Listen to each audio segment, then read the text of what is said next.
বিধানসভায় হ্যাট্রিকের লক্ষ্যে নামতে চলেছেন তৃণমূল কংগ্রেসের হলদিয়া বিধানসভার প্রার্থী তাপসী মণ্ডল।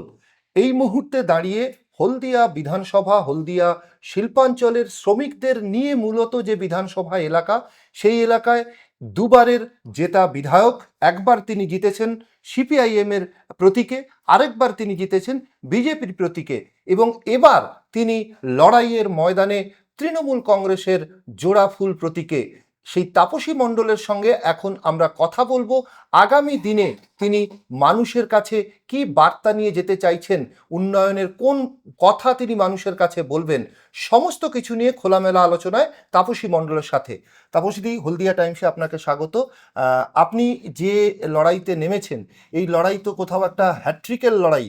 দুবার আপনি জেতা বিধায়ক, এবার কি আবার সেই জয়ের শিরোপা আপনার কাছে আসবে বলে মনে হয়? আমি হলদিয়ার উদ্বাস্তু ক্ষতিগ্রস্ত পরিবারের একজন সদস্য। সেই জায়গায় দাঁড়িয়ে হলদিয়ার মানুষের জন্য, হলদিয়ার উদ্বাস্তু ক্ষতিগ্রস্ত শ্রমজীবী মানুষের জন্য আমার যে লড়াই, সেই লড়াইয়ে হলদিয়ার মানুষ সবসময় আমার পাশে আছেন এবং আগামী দিনেও থাকবেন, এটা আমি বিশ্বাস করি। তাই জয় আমাদের সুনিশ্চিত, এটা আমি বিশ্বাস করি। আপনি আপনি যে প্রচারে নামছেন, বিগত 10 বছর ধরে আপনি হলদিয়ার বিধায়িকা।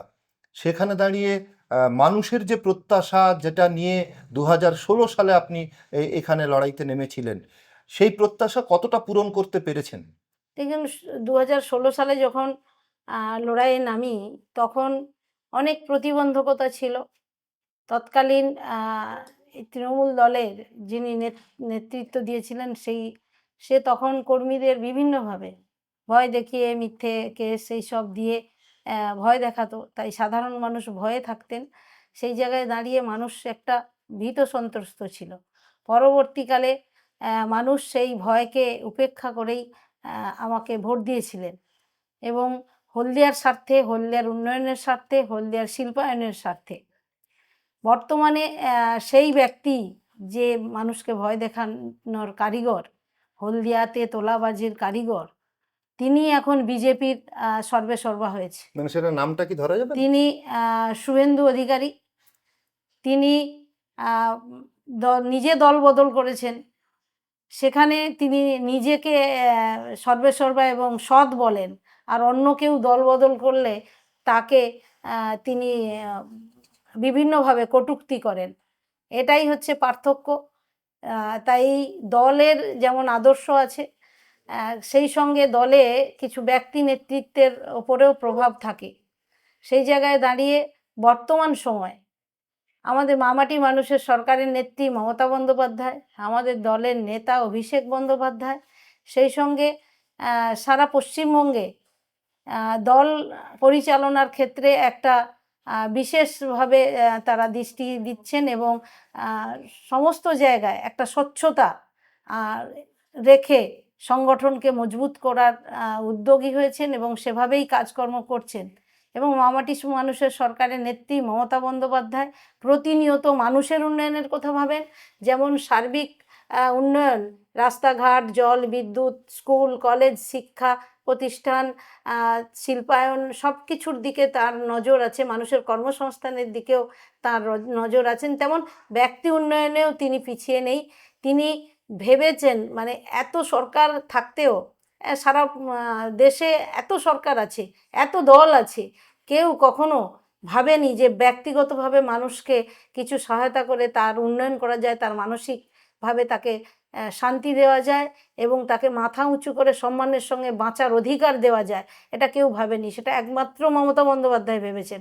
আর সেই জন্যেই তার সেই দৃষ্টান্তের পথ ধরেই এলাকার মানুষের উন্নয়নের স্বার্থে, এলাকার মানুষের ভবিষ্যৎ প্রজন্মকে রক্ষা করার স্বার্থে এবং সারা পশ্চিমবঙ্গের সঙ্গে সঙ্গে হলদিয়াবাসীর সম্মানের সঙ্গে যে লড়াই এবং তাদের যে অধিকার, সেই অধিকারের লক্ষ্যে আজকের আমার এই দল করা এবং সেই দলের আমাকে কাজ করার জন্য ও সুযোগ করে দেওয়ার জন্য মাননীয় নেত্রী মমতা বন্দ্যোপাধ্যায় আমাকে আজকে জোড়াফুলের প্রার্থী করেছেন। সবই ঠিক আছে, কিন্তু আমার কথা হচ্ছে আপনি যে বিধানসভায় লড়াই করতে নেমেছেন সেই বিধানসভা মূলত শিল্পকেন্দ্রিক একটা বিধানসভা, হলদিয়া শিল্পাঞ্চল।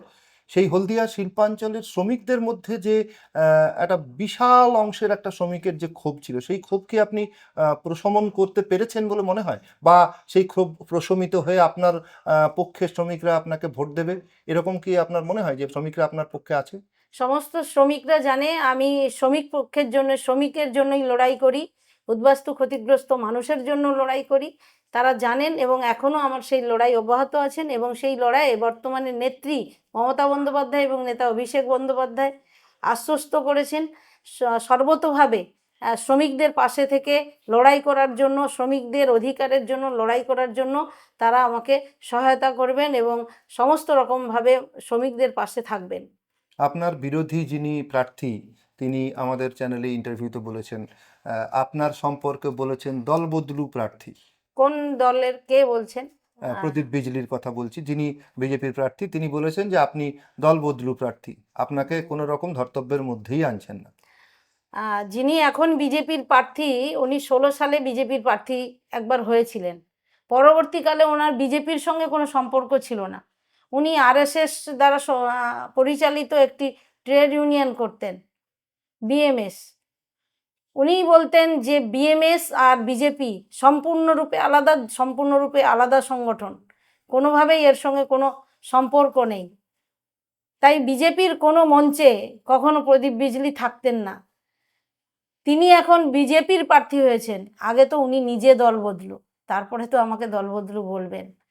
দল বদল যদি মানুষের স্বার্থে করতে হয়, মানুষের প্রয়োজনে হয়, নিশ্চিতভাবে দল বদল আমি করেছি, তাতে কোনো আমার কষ্ট নেই। কারণ আমি মানুষের জন্য লড়াই করার জন্য দল বদল করেছি, মানুষকে রক্ষা করার জন্য, হলদিয়ার সমস্ত শ্রমজীবী মানুষকে, হলদিয়ার শ্রমিক শ্রেণী কে সবাইকে রক্ষা করার জন্য, তাদের যে বঞ্চনা, সেই বঞ্চনার হাত থেকে রক্ষা করার জন্য আমি দলবদল করেছি এবং মাননীয় নেত্রীকে হাতকে শক্ত করতে, হলদিয়ার শ্রমিক শ্রেণীকে একত্রিত করে সংগঠিত করতে নিশ্চিতভাবে আমি লড়াই করব। গতকাল শুভেন্দু অধিকারী আপনার এই বিধানসভায় এসে দলীয় প্রার্থীর সমর্থনে একটা প্রচার সভায়, সেখানে আপনাকে নিয়ে কটূক্তি করেছেন, যে প্রয়োগ করেছেন যে লায়লা মজনু বলে অভিহিত করেছেন, যে এই ভোট এরা ভোট পাবে কি করে, মানে এ ধরনের একটা মন্তব্য করেছেন। এ বিষয়ে আপনার অভিমত? দেখুন, এই বিষয়ে আমি যেটা বলতে চাই, শুভেন্দু অধিকারী নিজেকে বড় নেতা মনে করেন। উনি মনে করেন যে বিজেপির উনি এখন এই রাজ্যের শেষ কথা, উনি মুখ্যমন্ত্রী হতে চান। তো এই ধরনের একজন যিনি নিজেকে এত বড় ভাবেন, তো হলদিয়ার সমস্ত মানুষ, হলদিয়াবাসী এবং পশ্চিমবঙ্গবাসী এই ধরনের একজন মানুষকে মুখ্যমন্ত্রী করবেন বা এই দলে রাখবেন কিনা একবার ভাববেন। যে মহিলাদের সম্মান করতে জানেন না, মহিলাদেরকে অপমান করেন, এ ভাষায় কথা বলা, যে উক্তি উনি করেছেন সেটা ওনার মুখে শোভা পায় কিনা সেটা হলদিয়ার মানুষ নিশ্চিতভাবে বিচার করবেন। উনি শুধু আজকের আমাকে বলেছেন, আজকের বলেননি, এভাবে উনি সর্বতোভাবে মহিলাদেরকে কখনোই সম্মান করেননি।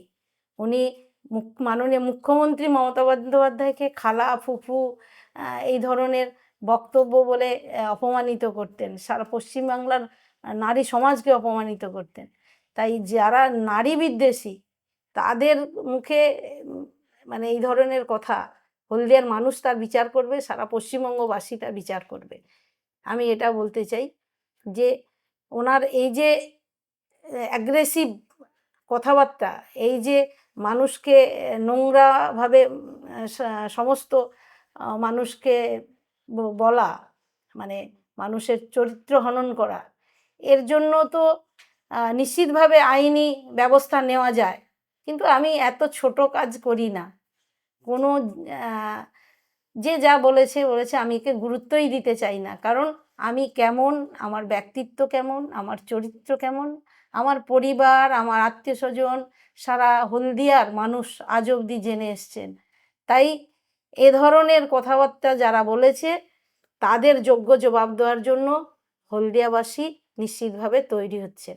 ভরা তৃণমূলের একেবারে ভরা সময়ে 2016-এ যখন আপনি সিপিএম এর হয়ে দাঁড়ালেন, সেখানে কেউই প্রত্যাশা করেনি যে আপনি জয়লাভ করবেন, কিন্তু শেষমেশ আপনি জিতে বিধায়ক হলেন। আবার ঠিক তারপরেই আপনি দলবদল করলেন। এইখানে বসেই আপনি আমাকে ইন্টারভিউ দিয়েছিলেন, দলবদলের যেদিন যাবেন তার আগের দিন আপনার ইন্টারভিউ আমি নিয়েছিলাম প্রথম সম্ভবত। তো আপনি তারপরে বিজেপিতে গেলেন, সেখানেও আপনি জয়লাভ করলেন। এবং এই যে দুবার জয়লাভ করা স্রোতের বিপরীতে গিয়ে সেটার কোনো কি ফিচার্স কি, মানে কি কারণটা কি, মানে একটা লাক ফ্যাক্টর নাকি মানুষের আশীর্বাদ? না, মানুষের আশীর্বাদ, এটা একদম মানুষের আশীর্বাদ। আর সর্বোপরি 16 সালে জিতেছিলাম এই শুভেন্দু অধিকারীর হলদিয়া থেকে লুট, তোলাবাজি, পয়সার বিনিময়ে চাকরি দেওয়া, ও এলাকার হলদিয়ার মানুষকে বঞ্চিত করে বহিরাগতদের কাজের সুযোগ করে দেওয়া, এর বিরুদ্ধে মানুষ 16 সালে আমাকে ভোট দিয়েছিলেন। এবং যখন 21-এ আমি দল বদল করেছিলাম 21-এ, তখন জানতাম না শুভেন্দু অধিকারী ওই দলে যাবেন। আমাদের দল বদলের সিদ্ধান্তের পরে তখন উনি গেছেন। তো দলে সার্বিকভাবে থাকে, সেখানে সকলকে দলের যে শিষ্টাচার, দলের যা নিয়ম মেনে, নেতৃত্ব মেনেই সেখানে কাজও করেছি, দলের মর্যাদা রক্ষা করেছি, দলকে এগিয়ে নিয়ে যাওয়ার জন্য তখন চেষ্টা করেছি। কিন্তু সেখানেও শুভেন্দুবাবু যেভাবে সমস্ত মানুষকে মানে অপমানিত করতেন, কর্মীদের অপমানিত করতেন, ওনার কিছু নিজস্ব মানে লোক আছে যারা তোলাবাজি এবং সর্বতোভাবে দুর্নীতির সঙ্গে যুক্ত, সেই সার্কেলকে আমি প্রশ্রয় দিতাম না। তাই তিনি আমাকে দলে একেবারে কোণঠাসা করে রাখার, এবং উনি বিভিন্ন জায়গায় বলেছিলেন আমাকে আমার রাজনৈতিক কেরিয়ার শেষ করে দেবেন, এই ধরনের মন্তব্য উনি বিভিন্ন কর্মীদের কাছে বলা এবং বিভিন্নভাবে আমাকে অপদস্থ অপমানিত করার জন্যই আমি হলদিয়াবাসীর স্বার্থে, হলদিয়াবাসীর উন্নয়নের স্বার্থে, হলদিয়ার উদ্বাস্তু মানুষের স্বার্থে, বিশেষ করে হলদিয়ার শ্রমজীবী মানুষের স্বার্থে মাননীয় মমতা বন্দ্যোপাধ্যায়ের হাত ধরে আমি আজকের তৃণমূলে, এবং তৃণমূলে তিনি আমাকে সম্মান দিয়েছেন কাজ করার জন্য, আবারও সুযোগ করে দেওয়ার জন্য তিনি আমাকে প্রার্থী করেছেন। আমি আশা রাখবো হলদিয়ার মানুষ সেই ব্যবস্থাপনা এবং সেই জিনিসগুলি বোঝেন, এবং আগামী দিনে তাদের আশীর্বাদের হাত আমার মাথায় থাকবে। আপনার জনগণের আশীর্বাদের হাত আপনার মাথায় ছিল বলে আপনি জিতেছেন, যা আপনার বক্তব্য। কিন্তু এবারের বিধানসভা নির্বাচনে আপনার হলদিয়া বিধানসভা এলাকার তৃণমূলের যারা পুরনো কর্মী, পুরনো নেতা, তাদের মধ্যে কেউ কেউ সমাজ মাধ্যমে লিখছেন, জেলা জুড়েও দু একজন লিখেছেন এবং আপনার হলদিয়াতেও লিখেছেন, এবং সমাজ মাধ্যমে লেখার পরে সংবাদ মাধ্যমের সামনেও তার ক্ষোভের বহিঃপ্রকাশ হয়েছে। বেশ কিছু নেতা যাদের এখনো পর্যন্ত আপনার নির্বাচনী প্রচার কার্যের মধ্যে সংযুক্ত থাকতে দেখা যাচ্ছে না, তাহলে কি কোথাও দলের মধ্যে একটা অসন্তোষ আছে, যে অসন্তোষকে আপনি ওভারকাম করতে পারবেন? দেখুন, দলের মধ্যে যদি কোনো অসন্তোষ থাকে, যারা পুরনো নেতৃত্ব, বড় নেতৃত্ব, তাদের প্রত্যেকেরই একটা সীমা আছে এবং তার নির্দিষ্ট জায়গা আছে বলার। নিশ্চিতভাবে তারা সেখানে বলবে, যদি তাদের অন্দরে ক্ষোভ থাকে, যদি তাদের অভিমান থাকে, এবং বললে নিশ্চিতভাবে পার্টি সেইভাবে ব্যবস্থা নেবে। সেই জায়গাটা তো আমি মনে করি আমি এখনও কর্মী, সাধারণ কর্মী। তাই সেই জায়গাটায় কথা বলা এবং সেই জায়গাটায় মন্তব্য করা আমার পক্ষে উচিত নয়। আর কিন্তু আপনি আমি একজন দেখেছি আমি দেখেছি যে সমস্ত কর্মী মাঠে আছেন, কাজ করছেন। যে সমস্ত নেতৃত্বরা আপনি বলছেন বেরোচ্ছেন না, কিন্তু তারাও আমার কাছে কোনো রকমভাবে কোনো ক্ষোভ প্রকাশ বা আমাকে মানছেন না এই ধরনের বলছেন না। তাই আমি মনে করি তারা তাদের নির্দিষ্ট সীমার মধ্যে নির্দিষ্ট জায়গায় তারা কাজ করবেন এবং দলের পক্ষেই তারা থাকবেন, মমতা বন্দ্যোপাধ্যায়ের পক্ষেই থাকবেন, এবং মমতা বন্দ্যোপাধ্যায়ের নির্দেশ নিয়েই তারা পার্টিকে জেতানোর জন্য তারা সর্বত সচেষ্ট থাকবেন। আপনি যেখান থেকে রাজনৈতিক কেরিয়ার শুরু করেছিলেন, হলদিয়া পুরসভার একজন কাউন্সিলর হিসেবে আপনার শুরু হয়েছিল, জনপ্রতিনিধি হিসেবে আপনি আত্মপ্রকাশ করেন হলদিয়া পুরসভায়, এবং তারপরে রাজনৈতিক কার্যকলাপ চলছে। সেই হলদিয়া পুরসভা বিগত কয়েক বছর ধরে হলদিয়া পুরসভায় নির্বাচন নেই এবং মানুষ সেই পরিষেবা থেকে বঞ্চিত হচ্ছেন। এই জায়গাটা কোথাও কি আপনার ভোটের ক্ষেত্রে প্রভাব ফেলবে না? না, দেখুন, পরিষেবার ক্ষেত্রে যা অ্যাডমিনিস্ট্রেট যথেষ্ট সচেষ্ট আছেন। তবে বোর্ড থাকলে যে পরিমাণে মানে মানুষের দৃষ্টি এবং সেটা সহজ হয় কাজকলাপ করতে, বিভিন্ন নির্দিষ্ট নিয়মের বাইরে গিয়েও ডেভেলপমেন্টের কাজ করতে, অ্যাডমিনিস্ট্রেট থাকার ফলে তার কিছু বিধিনিষেধ নিয়মের ফলে সবটা সেই সহজভাবে হয় না। তাই সেখানে মনে হচ্ছে কিছুটা ঘাটতি, কিন্তু আমি দেখেছি উন্নয়নের ধারা অব্যাহত আছে। যেখানে যেটুকু খামতি আমাদের নজরে এসেছে আমরা তদবির করেছি, সেখানে অ্যাডমিনিস্ট্রেটরের নজরে নিয়ে এসেছি এবং অ্যাডমিনিস্ট্রেটর সঙ্গে সঙ্গে সেটাকে ওভার করে দেওয়ার জন্য তিনি সচেষ্ট হয়েছেন এবং সেভাবেই কাজ দ্রুততার সঙ্গে হচ্ছে। আচ্ছা, একেবারে শেষের দিকে আপনি এতদিন যা করেছেন তার হিসেব তো মানুষের কাছে আছে, মানুষ তার প্রতিফলন সেটা দেবে। যদি আপনি ভালো কাজ করে থাকেন, মানুষ আপনাকে ভালোভাবে নেবেন, আর যদি ভালো কাজ না করে থাকেন, মানুষ আপনাকে গ্রহণ করবেন না। কিন্তু আগামী দিনে যদি আপনাকে মানুষ গ্রহণ করে, তাহলে হলদিয়া বিধানসভার সামগ্রিক উন্নয়নের কি পরিকল্পনা আপনার রয়েছে? দেখুন, হলদিয়া একটা যেহেতু ইন্ডাস্ট্রিয়াল এরিয়া, তাই প্রথমত এই ইন্ডাস্ট্রিয়াল এরিয়াতে মানুষের সড়ক ব্যবস্থা বেশি করে উন্নত করার, আরও বেশি উন্নত করার প্রয়োজন। আমরা এটা অনুভব করেছি এবং এটা জানিয়েছি, এবং এই সড়ক পথ আরও প্রসারিত করে সুন্দরভাবে সমস্ত রাস্তাঘাট হবে, বড় বড় রাস্তা, এবং দুর্গাচকে যে ওভারব্রিজ হওয়ার কথা ছিল, আমরা সেটা করার জন্য উদ্যোগ নেব। আমাদের বহুদিনের মানে দাবি যে কলকাতা যাওয়ার জন্য রায়চক ব্রিজ, কুকড়াহাটি থেকে রায়চক ব্রিজ করার একটা দাবি ছিল। সেই দাবি যাতে পূরণ হয় তার জন্য মাননীয় মুখ্যমন্ত্রী মমতা বন্দ্যোপাধ্যায়ের হস্তক্ষেপে মানে যত ত্বরান্বিত হয় তার জন্য চেষ্টা করব এবং সেটা করার উদ্যোগ নেব। এভাবে আমাদের আরও বিভিন্ন কাজ আছে, এলাকা ডেভেলপমেন্ট তো আছে। সার্বিকভাবে এখানে যেহেতু শিল্পাঞ্চল এবং এই হলদিয়ার উপর থেকে আমাদের নন্দীগ্রাম বা বিভিন্ন এলাকার মানুষের এইখান থেকে ব্যবসার জন্য তাদের বিভিন্ন উৎপাদিত শাক সবজি, বিভিন্ন উৎপাদিত পণ্য তারা এখান থেকে মেচাদা স্টেশন বা অন্যত্র নিয়ে যায়, সেখান থেকে তারা রপ্তানি করে। এখানে একটা কোল্ড স্টোরের খুব প্রয়োজন হলদিয়ায়। একটা কোল্ড স্টোর করার জন্য আমার ভাবনা আছে। হলদিয়ার কোল্ড স্টোর হলে এখানে সমস্ত কাঁচামাল কোল্ড স্টোরে রেখে মানুষের উপকার হবে, যারা ব্যবসা করেন তাদের। এ ধরনের আরও অনেক আছে, সেগুলো তো সবটা একদম এভাবে বলা সম্ভব না। তো চলতে চলতে যেগুলো অসুবিধে ফিল হবে সেগুলোকে নিয়ে দরবার করে তার উন্নয়নের স্বার্থে আমি লড়াই করব। একেবারে তাপসী মণ্ডল হলদিয়া বিধানসভার তৃণমূল কংগ্রেস মনোনীত প্রার্থী এবং দুবারের জেতা বিধায়ক। এই হলদিয়া বিধানসভায় হ্যাট্রিকের লক্ষ্যে তিনি এবারের বিধানসভা ভোটে লড়াইতে নেমেছেন।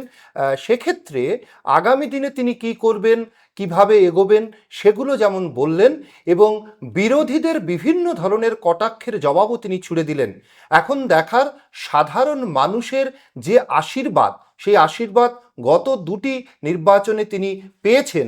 এবারের এই বিধানসভা নির্বাচনে তৃণমূল কংগ্রেসের তাপসী মণ্ডলের ক্ষেত্রে সেই আশীর্বাদ, সাধারণ মানুষের আশীর্বাদ জোটে কিনা, আগামী 4 মে তার জবাব মিলবে। দেখার আগামী দিনে তাপসী মণ্ডলের প্রচার কতটা জোরালো হয় এবং বিরোধীদের বিভিন্ন অস্ত্র কিভাবে তিনি ভোঁতা করতে পারেন, সাধারণ মানুষের মনে কিভাবে জায়গা করে নিতে পারেন, সেটাই এখন দেখার। দেখতে থাকুন হলদিয়া টাইমস। সঙ্গে থাকুন হলদিয়া টাইমসের।